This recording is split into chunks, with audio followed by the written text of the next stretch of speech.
Balikan natin ang masasayang alaala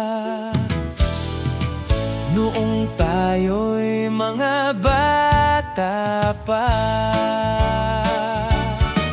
Naaalala ko noong ako'y bata pa, black and white pa ang TV sa sala.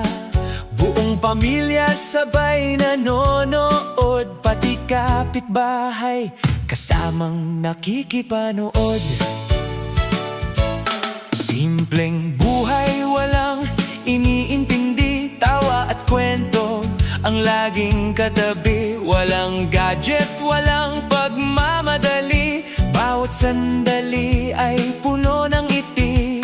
Kahit kaunti lang ang mayroon noon, busog ang puso sa pagmamahalan. Hindi man marangya ang aming tahanan, puno naman ng saya at tawanan. Noong ako'y bata pa, ang saya-saya, bawat araw ay parang piyesta.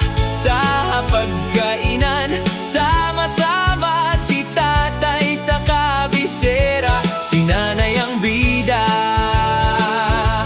Piniritong ulam at may sabaw pa, may panghimagas pagkatapos kumain na.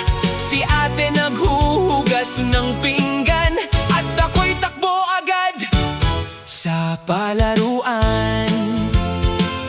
Hanggang dapit hapon laro'y walang sawa, patintero at daguan ang saya.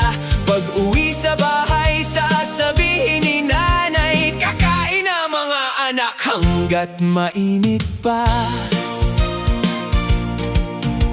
Lumipas man ang maraming taon, hindi kukupas ang mga alaala noon. Kay sarap balik